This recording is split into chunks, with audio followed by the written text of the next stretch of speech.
it's crazy, insane that this could be accelerating that fast. And I find it very scary because this is what happens in a blow-off top.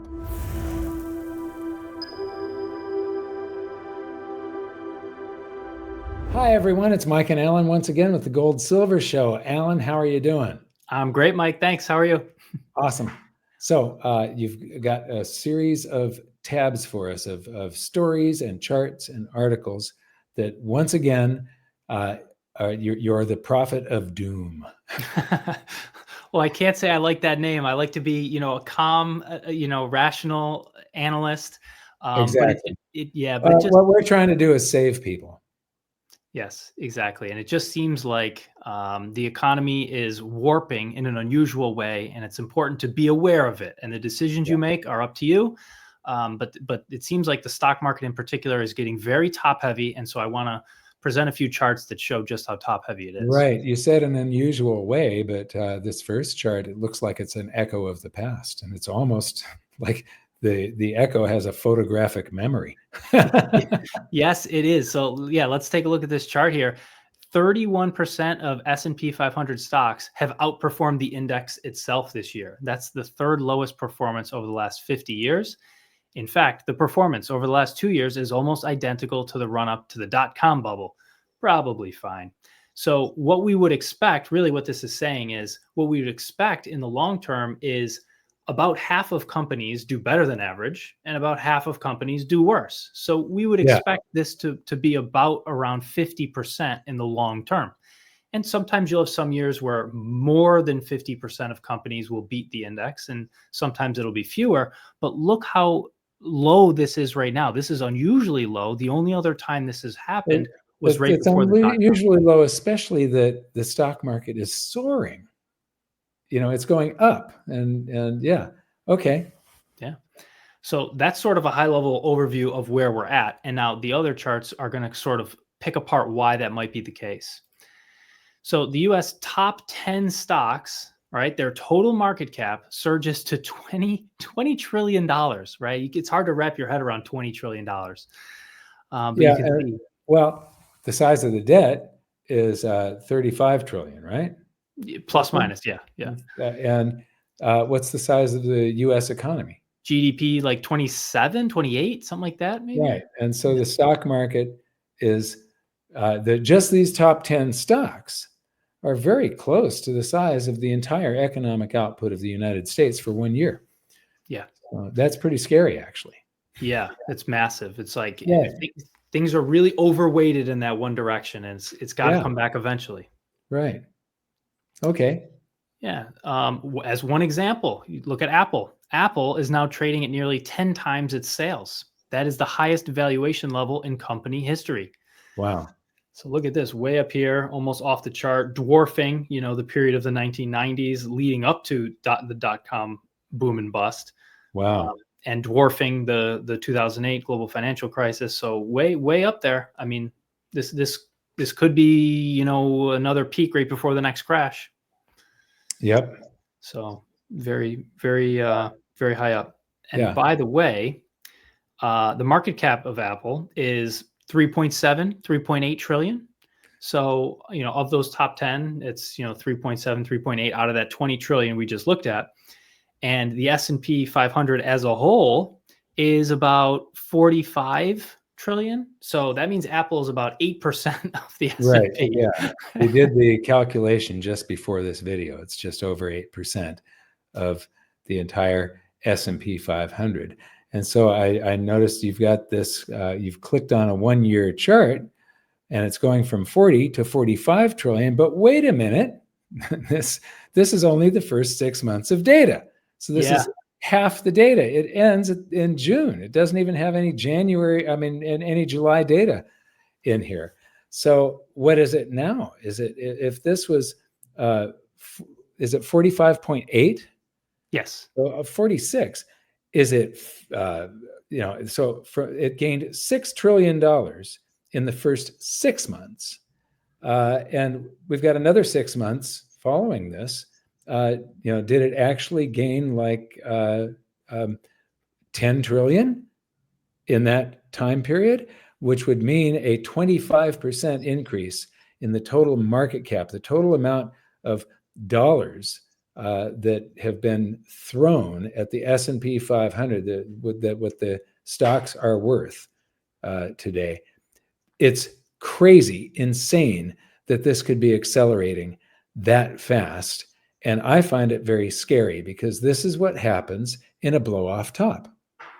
Yeah, exactly. And if this trend continued, we're missing 6 months of data here, but if let's suppose the market cap is up at 54 trillion, and I'm picking that number because it's double 27, which is about GDP.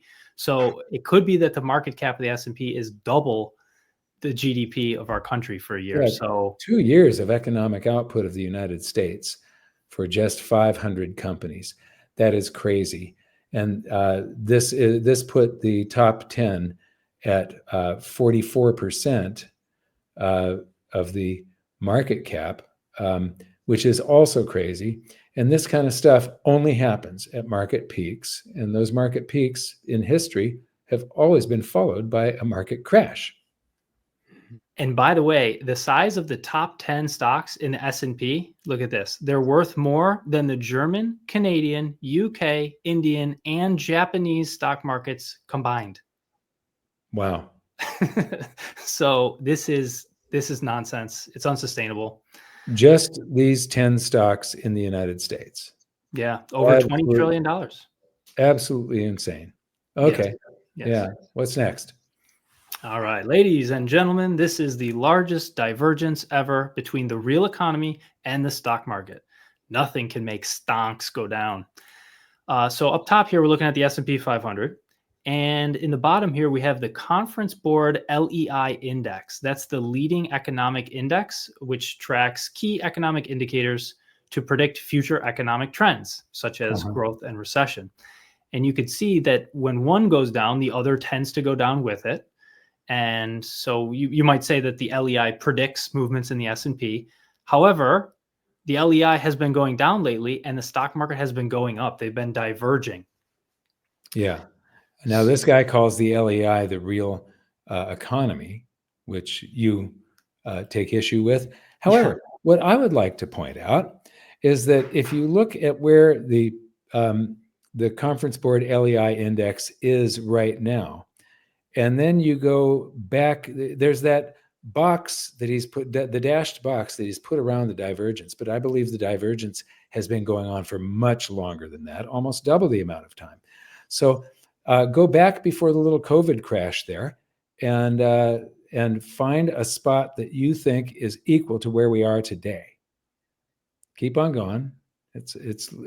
Yeah, right about there is a little bit back toward the beginning. No, back toward the today, and toward today. But anyway, where that arrow that is before the box points down, that is about where this divergence began. Because if you look at the top line, where that arrow is, the S&P just kept on going up and up and up. And we are currently back down at levels where that down pointing arrow begins.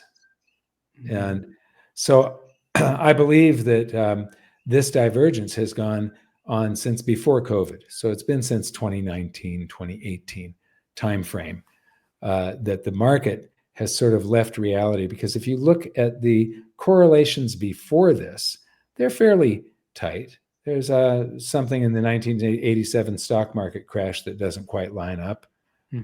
But most of the time, this has been fairly accurate. And this is an enormous divergence, suggesting that either we're sort of in this bifurcated economy where half of the population in the United States is experiencing a recession and the other half isn't. It's party on for them. Yeah, exactly. I completely agree.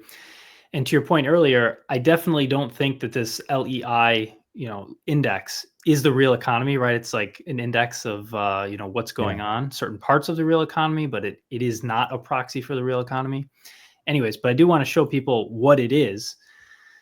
So the leading economic index, the LEI, provides an early indication of significant turning points in the business cycle and where the economy is heading in the near term. Now, they also have a second index, the coincident economic index, which provides an indication of the current state of the economy. Okay, so there's a leading indicator and then a coincident indicator. And the leading indicator, how do they make that? Well, they've got about 10 variables, which you can see here, 10 different bullet points. I wish they were numbered, but that's okay. And some of those bullet points are actually indices composed of other bullet points. So there's a lot that goes into it. And by the way, sometimes when you use too much data, you lose information. But anyways, there's things on the unemployment rate, first-time jobless claims, consumer goods and materials report, that type of stuff, building permits, interest rates, the S&P 500 itself, consumer sentiment, so ISM manufacturing numbers. So that's the type of stuff that goes into it. And very importantly, the Federal Reserve actually uses this index. So they publish a report called What Predicts U.S. Recessions, and they use this index. So it's not just some Joe Blow index. It's actually used by the Fed. So there is something to it, Mike. Okay, excellent. Yeah. And so let's look at those two indices we talked about, the leading economic index and the coincident economic index, and see what they look like. The blue line is the LEI, which is a leading indicator. And you can see that when it rolls over, we do get a recession. It rolls over, we get a recession. So, well, actually, the start of the recession is right about where the blue line crosses the black line. Exactly. So the rollover predicts that there is a recession coming. And very, very accurately here, when the blue line crosses the black line, the recession has begun, basically. And you look at where we are today, and I was just saying that, that other chart was sort of pointing out for half of the population, half of the citizenry of the United States, they're feeling a recession right now.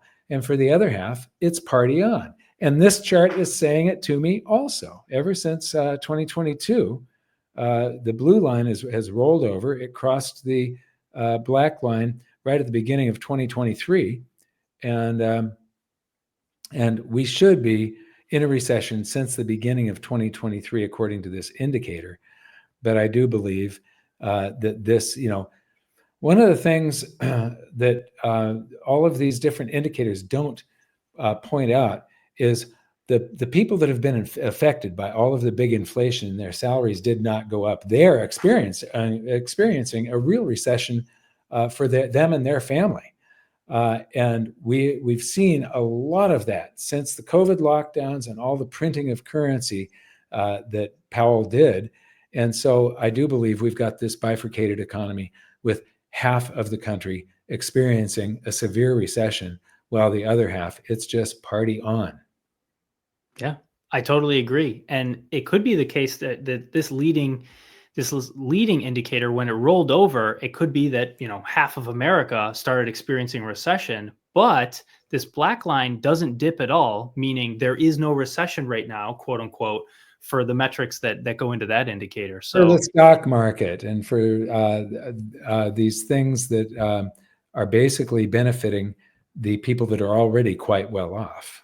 Exactly. Now, there was some statement that it's turned up for the first time in so many years, and that's that little hook on the end. Maybe that's the reason Powell only did a 25 basis point cut. It could be right there. It's right. So the future looks bright. For the audience, do you think that little hook on the end of that blue line means anything at all? We're done. All the danger is gone. Right. Yeah. Right. Oh, that's hilarious. Okay, I got one more chart to send us off here. Here's a chart that shows what you might see if you looked at a mountain range through a tennis racket. That's awesome. I want to thank everybody for watching. Please like and subscribe, and we'll see you later, Alan. Thanks, Mike.